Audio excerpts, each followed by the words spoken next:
বন্ধুসকল আজিৰ এই ঘটনাটো শুনিলে আপোনাৰ হিয়া কঁপি উঠিব। এইটো কোনো ফিল্মৰ গল্প নহয়, এইটো হৈছে 1985 চনৰ আগ্ৰাৰ পৰা 17 কিলোমিটাৰ দূৰৰ ৱাল গাঁৱৰ এটা বাস্তৱিক কাহিনী। সেই গাঁৱতে আছিল এজন 2 বছৰীয়া শিশু, নাম তৰণ সিং, যাক সকলো টিটু নামেৰে জানিছিল। টিটু যেতিয়া 2 বছৰীয়া হ'ল, সেই বয়সতে সি স্পষ্টকৈ কথা ক'বলৈ পাৰি গ'ল। প্ৰথমতে মা-বাপেকৰ বাবে এইটো সুখৰ বিষয় আছিল, কিন্তু অলপ দিনতেই সেই সুখ চিন্তাত পৰিণত হ'ল। টিটু 2 বছৰ বয়সতে অদ্ভুত কথা ক'বলৈ আৰম্ভ কৰিলে। ই ক'ব ধৰিলে, মোক ইয়াত খাবলৈ দিয়া হয় ঠিকেই, কিন্তু মোৰ ঘৰৰ মানুহবোৰৰ চিন্তা লাগিছে। মোৰ আচল পিতৃ-মাতৃ আগ্ৰাত আছে, তেওঁলোকক জনাবা মোৰ পত্নী আৰু সন্তান দুজনক সাৱধানে ৰাখক। টিটুৰ মাতৃয়ে সুধিলে, বাপু তই কি কথা কৈছ? টিটু উত্তৰ দিলে, মোৰ আচল পৰিয়ালৰ কথা যি আগ্ৰাত থাকে। ই বাৰম্বাৰ ক'ব ধৰিলে, তুমি মোৰ আচল পিতৃ-মাতৃ নহয়। মোক মোৰ আচল ঘৰলৈ উভতি যাবলৈ মন গৈছে। প্ৰথমতে সকলোৱে ভাবিলে এইটো শিশুৰ কল্পনা, কিন্তু সময় যোৱাৰ লগে লগে কথা ভয়ংকৰ ৰূপ ল'লে। 1988 চনলৈ আহিল। এতিয়া টিটুৰ বয়স 5 বছৰ। এই 5 বছৰত টিটুৱে এনে কথা ক'ব ধৰিলে যি শুনি তেওঁৰ মাক-বাপেক বিখাতত পৰি গ'ল। এদিন টিটুৱে ক'লে, মোৰ নাম টিটু নহয়, মোৰ নাম আচল নাম সুৰেশ বৰ্মা।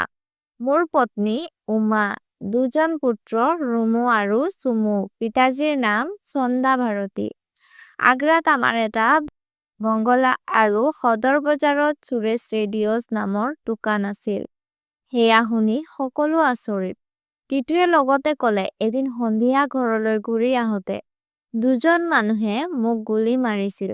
তেতিয়া মোৰ মৃত্যু হৈছিল। পিছত মোৰ দেহ শ্মশানলৈ লৈ গৈ পুৰাই য়মুনাত নিক্ষেপ কৰিছিল।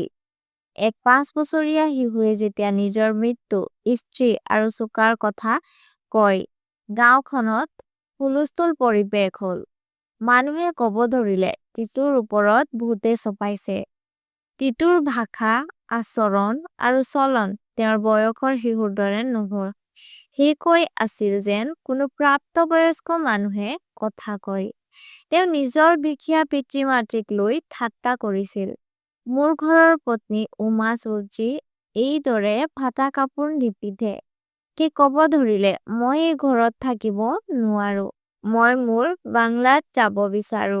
এবাৰ সঁচাকৈয়ে কাপোৰ ভৰাই যাত্ৰা কৰিবলৈ লাগি গ'ল।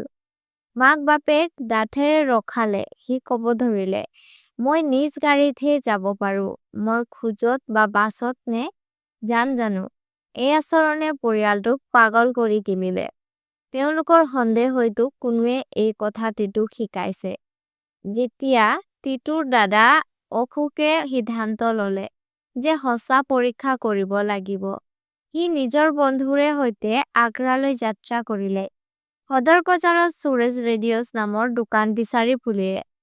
দীঘলীয়া সময়ৰ পিছত সত্যই এখন বোৰ্ডত লিখা আছিল সুৰেশ ৰেডিঅ'ছ। অশোকৰ গা শিয়ৰিবলৈ ধৰিলে।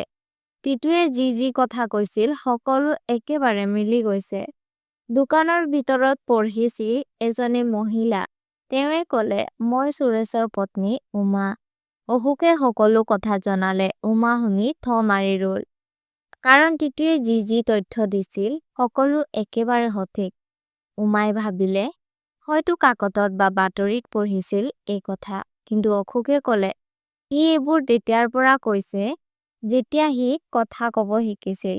এবাৰ উমাই নিজৰ শহুৰ শাহুৰীক সুৰেশৰ পিতৃ-মাতৃ সকলো কথা জনালে। তেওঁলোকে সিদ্ধান্ত ল'লে যে এবাৰ গোপনে সেই শিশুটোক দেখা দৰকাৰ। কেইদিনমানৰ পাছত সুৰেশৰ পৰিয়াল আগ্ৰাৰ পৰা বালগাঁও আহিল। টিটু তেতিয়া ভোজন কৰোঁতে আছিল। তেতিয়া সুৰেশৰ পৰিয়াল ঘৰৰ দৰবাৰত আহি ৰ'ল। টিটুৱে তেওঁলোকক চাব খোৱা মাত্ৰেই চিনিলে। সি খুৰুখুৰীয়াকৈ দৌৰি গৈ ক'লে, বলাৎ কৰি গ'ল। মা আহিলা, পাপা আহিলা। এবাৰ যেতিয়া উমা চালে, টিটু লাজ পাই পিছত পিছলৈ আঁতৰি গ'ল যেন কোনো প্ৰাপ্তবয়স্ক মানুহে নিজৰ পত্নীক চাই উমা কোচৰ চোৱাই বহাবলৈ ক'লে আৰু সন্তান দুজনৰ খবৰ বিচাৰিলে উমা স্তব্ধ হৈ ৰ'ল এইবোৰ কথা তেতিয়াৰ পৰা মাত্ৰ সুৰেশে জানিছিল পিছত যেতিয়া তেওঁলোকে ওলাব ধৰিলে টিটুৱে ভাবিলে ময়ো এতিয়া তেওঁলোকৰ সৈতে ঘৰত যাম কিন্তু যেতিয়া তেওঁলোকে ক'লে এইবাৰ নহয় পাছত আহিবা টিটু ভৰি মাৰি কান্দিলে মাতৃ-পিতৃৰ ওপৰত চিঞৰি উঠিল আৰু সুৰেশৰ পিতাজীৰ হাবতি ধৰি ক'লে মোক নিয়া শেষত বুজোৱা হ'ল তই পিছত আহিবি বাপু টিটু ঠাণ্ডা হ'ল এইবাৰ ঠিক হ'ল টিটুক আগ্ৰালৈ লৈ যোৱা হ'ব কিন্তু পৰীক্ষা কৰিবলৈ কেইটা টেষ্ট ঠিক কৰা হ'ল টেষ্ট প্ৰথম দোকান চিনা টিটুক কাৰত লৈ যোৱা হ'ল কিন্তু দোকানৰ আগত গাড়ী নৰখালে যেতিয়া গাড়ী সেই দোকানৰ আগৰ পৰা পাৰ হৈ গ'ল টিটুৱে চিঞৰিলে ৰবা মোৰ দোকান পাছত হৈ গ'ল সেই গাড়ীৰ ভিতৰত বহি বহি দোকান ৰাস্তাৰ চেপেটা সকলো চিনি পালে দ্বিতীয়টো পৰীক্ষা কৰিলে দোকানৰ ভিতৰত টিটু ভিতৰলৈ গ'ল বহাৰ ভংগী কথাৰ ধৰণ একেবাৰে এজন দোকানদাৰৰ দৰে যি অংশ নতুনকৈ সজোৱা হৈছিল সেয়াও জানিলে আৰু তৃতীয়টো পৰীক্ষা তেওঁলোকে ঘৰ চিনাৰ টিটুক সুৰেশৰ ঘৰলৈ নিয়াৰ আগতে সুৰেশৰ সন্তান দুজনক বাহিৰ পঠোৱা হৈছিল কিন্তু টিটুৱে মহলাত খেলি থকা সেই দুজনক চাব খোৱা মাত্ৰেই চিনিলে এই মোৰ পুত্ৰ ৰুমু আৰু চুমু পৰীক্ষা এই তিনিটা প্ৰমাণৰ পাছত সকলোৱে মানি ললে এইটোতো নহয় সুৰেশ বৰ্মাৰ পুনৰ্জন্ম মানে টিটুৱে হৈছে সুৰেশ বৰ্মাৰ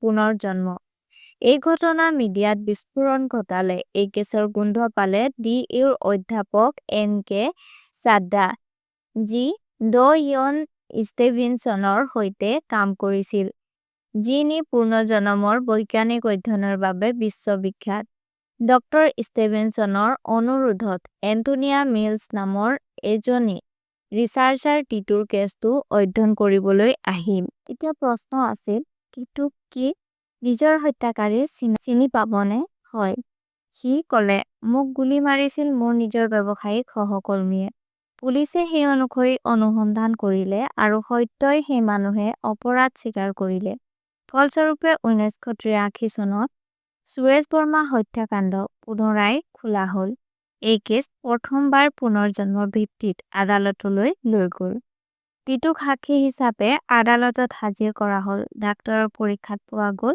টিটুৰ মূৰত গুলিৰ প্ৰৱেশ আৰু প্ৰস্থানৰ ঠাইত একে ঠাইত জন্মচিহ্ন আছে ডক্টৰ ষ্টিভেনছনে এই বিষয়ে নিজৰ ৰিচাৰ্চত পঢ়িছিল জন্মচিহ্ন বহু সময়ত পূৰ্বজন্মৰ আধাৰত সৈতে জড়িত থাকে এই সকলো প্ৰমাণৰ ভিত্তিত আদালতে মঞ্জুৰ কৰিলে টিটু সিং মানে সুৰেশ বৰ্মাৰ পুনৰ্জন্ম আৰু হত্যাকাৰীসকলক শাস্তি দিয়া হ'ল সুৰেশৰ আত্মাই ন্যায় পালে আৰু টিটু যাৰ শৰীৰ এটা শিশু সুৰেশ নহল সুৰেশৰ পত্নী উমাৰ বাবে সি স্বামী নহয় সুৰেশৰ সন্তানৰ বাবে পিতা নহয় সকলো নিজৰ জীৱনত উভতি গ'ল আজিও টিটু সিং অৰ্থাৎ তৰণ সিং বেনাৰস হিন্দু বিশ্ববিদ্যালয়ত সহকাৰী অধ্যাপক তেওঁ কয় আমি দুটা জীৱন একেলগে নাজীৱন কৰিব পাৰো যি কাল গ'ল সেইটো অতীত যি বাকি আছে সেইটো আমাৰ বৰ্তমান এই পুনৰ্জন্মৰ কেছে আমাক শিকায় জীৱন এটা বুজাৰ ৰেখা নহয় ই এক বৃত্ত